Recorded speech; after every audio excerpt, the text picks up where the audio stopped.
ಒಂದು ಹಳ್ಳಿಯಲ್ಲಿ ಕೃಪಾಲೆಂಬ ಸರಳ ಸ್ವಭಾವದ ವ್ಯಕ್ತಿ ತನ್ನ 2 ಹೆಣ್ಣು ಮಕ್ಕಳಾದ ಜಿಯಾ ಮತ್ತು ತೇಜು ಜೊತೆ ಸಣ್ಣ ಮಣ್ಣಿನ ಮನೆಯಲ್ಲಿದ್ದು ಸಂತೋಷದಿಂದ ಬದುಕುತ್ತಿದ್ದನು. ಜಿಯಾ 15 ವರ್ಷದ ಚುರುಕಾದ ಮತ್ತು ಬುದ್ಧಿವಂತ ಹುಡುಗಿ. ತೇಜು 18 ವರ್ಷದ ಶಾಂತ ಮತ್ತು ಹೊಣೆಗಾರಿಕೆಯ ಹುಡುಗಿ. ಅವರ ತಾಯಿ ಸತ್ತ ನಂತರ ಇಬ್ಬರೂ ಮನೆಯ ಎಲ್ಲಾ ಕೆಲಸಗಳನ್ನು ನೋಡಿಕೊಳ್ಳುತ್ತಿದ್ದರು ಮತ್ತು ತಮ್ಮ ತಂದೆಗೆ ಪ್ರೀತಿಯಿಂದ ಊಟ ಮಾಡುತ್ತಿದ್ದರು. ಅದೇ ಹಳ್ಳಿಯಲ್ಲಿ ಸುಮಾರು 30 ವರ್ಷದ ಒಬ್ಬ ಒಂಟಿ ಮಹಿಳೆಯಿದ್ದಳು. ಅವಳಿಗೆ ಯಾರೂ ಸಂಬಂಧಿಕರಿರಲಿಲ್ಲ. ಅವಳು ಬಡವಳಾಗಿದ್ದು ಮನೆಮನೆಗೆ ಹೋಗಿ ಅನ್ನ ಕೇಳಿ ಜೀವನ ಸಾಗಿಸುತ್ತಿದ್ದಳು. ಆದರೆ ಅವಳ ಸ್ವಭಾವ ವಿಚಿತ್ರವಾಗಿತ್ತು. ಅವಳು ಕೃಪಾಲ್ ಮನೆಗೆ ಬಂದಾಗೆಲ್ಲ ಅಡಿಗೆ ಮನೆಯಲ್ಲಿ ಚುಪ್ಚಾಪಾಗಿ ಊಟದಲ್ಲಿ ಉಪ್ಪು ಅಥವಾ ಮಸಾಲೆ ಹೆಚ್ಚಾಗಿ ಹಾಕಿ ಊಟವನ್ನು ಹಾಳು ಮಾಡುತ್ತಿದ್ದಳು. ಜಿಯಾ ಇದನ್ನು ಗಮನಿಸಿ ಅನುಮಾನಪಡುತ್ತಿದ್ದಳು. ಆದರೆ ತೇಜು ಬಡವರ ಬಗ್ಗೆ ಕೆಟ್ಟದಾಗಿ ಯೋಚಿಸಬಾರದು ಎಂದು ಅವಳನ್ನು ಸಮಾಧಾನಪಡಿಸುತ್ತಿದ್ದಳು.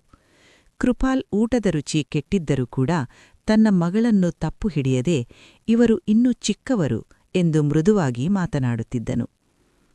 ಒಂದು ದಿನ ಕೃಪಾಲ್ ಸತ್ಯವನ್ನು ತಿಳಿದುಕೊಳ್ಳಲು ನಿರ್ಧರಿಸಿದನು. ಅವನು ಮರೆಮಾಚಿಕೊಂಡು ನೋಡಿದಾಗ ಆ ಮಹಿಳೆ ಊಟದಲ್ಲಿ ಮಿಶ್ರಣ ಮಾಡುತ್ತಿರುವುದನ್ನು ಕಂಡನು. ನಂತರ ಅವಳನ್ನು ಪ್ರಶ್ನಿಸಿದಾಗ ಅವಳು ನಾಟಕ ಮಾಡಿ, ನೀವು ನಿಮ್ಮ ಮಕ್ಕಳನ್ನು ಎಷ್ಟು ಪ್ರೀತಿಸುತ್ತೀರೋ ನೋಡಬೇಕೆಂದು ಮಾಡಿದೆ ಎಂದು ಹೇಳಿದಳು. ಅವಳ ಮಾತಿಗೆ ಕೃಪಾಲ್ ಮರುಳಿ ಅವಳ ಜೊತೆ ಮದುವೆಯಾದನು. ಆ ಮಹಿಳೆಯ ಹೆಸರು ಸರೋಜ್. ಮದುವೆಯ ನಂತರ ಸರೋಜ್ ತನ್ನ ನಿಜವಾದ ಸ್ವಭಾವ ತೋರಿಸಿತು. ಅವಳು ಜಿಯಾ ಮತ್ತು ತೇಜುವನ್ನು ದ್ವೇಷಿಸುತ್ತಿದ್ದಳು. ಅವಳು ಅವರಿಗೆ ತುಂಬಾ ಕೆಲಸ ಮಾಡಿಸಿ ಸರಿಯಾಗಿ ಊಟ ಕೊಡುತ್ತಿರಲಿಲ್ಲ.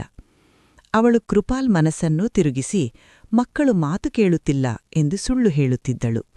ನಂತರ ಅವಳು ಹುಡುಗಿಯರನ್ನು ಕಾಡಿಗೆ ಮೇಕೆ ಮೇಯಿಸಲು ಕಳುಹಿಸುತ್ತಿದ್ದಳು. ಒಂದು ದಿನ ಕಾಡಿನ ಕೆರೆಯ ಬಳಿ ಅಳುತ್ತಿದ್ದ ಜಿಯಾ ಮತ್ತು ತೇಜುವನ್ನು ಒಂದು ದೊಡ್ಡ ಮೀನು ಕಂಡು ಮಾತನಾಡಿತು.